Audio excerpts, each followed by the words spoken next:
All right, in this video, I'm going to go over the importance of mobility, but also mobility with control. So if you check out the video here in this shot, a lot of people assume that the motion and the rotation is coming from right here, when in fact it's coming from, we're thinking, through the ankles, up through the chain, through the hips, up through the core, and then the rotation finishes with the head, neck, and shoulders into the shot.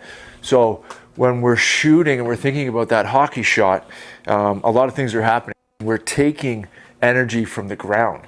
And if you can check out this shot as well, the same thing's happening, and it starts from that foot position. So depending on what type of shot you're taking, and in this case it's, you know, that one timer and we're planting that foot, you need to have ankle mobility. So that means that ankle needs to be able to move, because that side to side motion is the ankle. The ankle moves in a lot of different planes.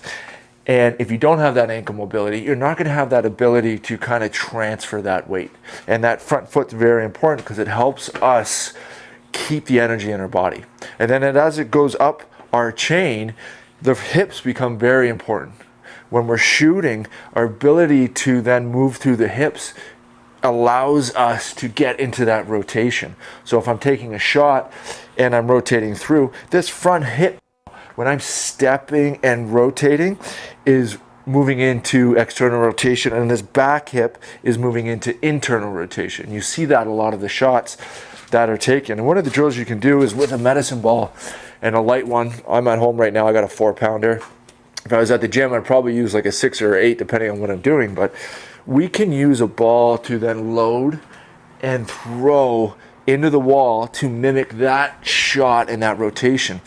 And when we rotate, again, this part of your body, the lumbar spine, is really built for stability. There's very little rotation here that happens in those vertebrae. It's about 15 degrees. But you'll watch those shots again. Right here, here's one by Alexander Ovechkin. This part of the body rotates very minimally. It's here, hips, and thoracic spine that's then going to take care of the actual rotation. Everything else is that transfer. But if you watch here, if I drew a straight line here, it's staying right on top of each other. But it's that ankle mobility, hip, again, external rotation, internal rotation, and then the follow through of the upper body around, and that's our thoracic spine.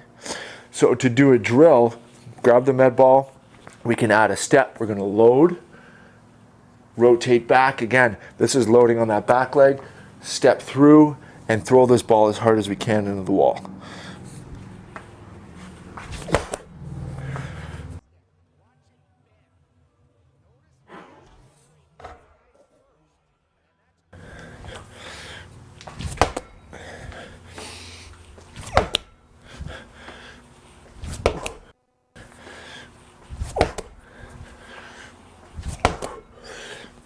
And again, this is why it's so important to work on mobility.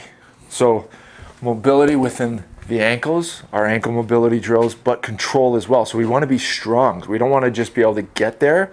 We want to have strength there.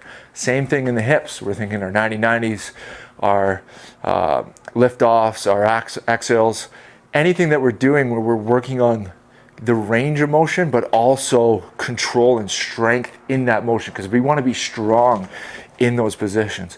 And same thing all the way up into the chain.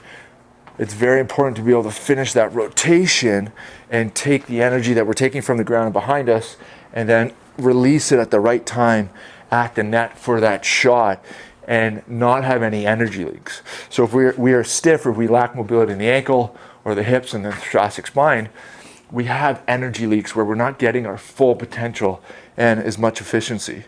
And what happens usually is if we lack the mobility in one position, so if I lack mobility in my ankle, I might have problems in my knees. If I lack the mobility in my hips to be able to move from internal to external rotation, then my body's gonna ask my lumbar spine to move more than it should. Then I'm gonna get issues in my lower back, and same thing with the thoracic spine.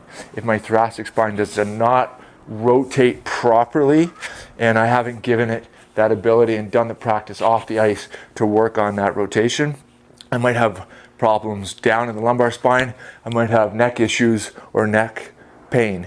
But again, it's that transfer of energy. The joints that are mobile, the ankle, the hip, the thoracic spine, the cervical spine, they're doing their job because off the ice, I've done the work to allow them to be mobile, but to be strong in those ranges as well. And the stabilizing joints, we're thinking the knees, the lumbar spine, up this chain to our waist, they're stabilizing through the movement, and we have that synergy and balance.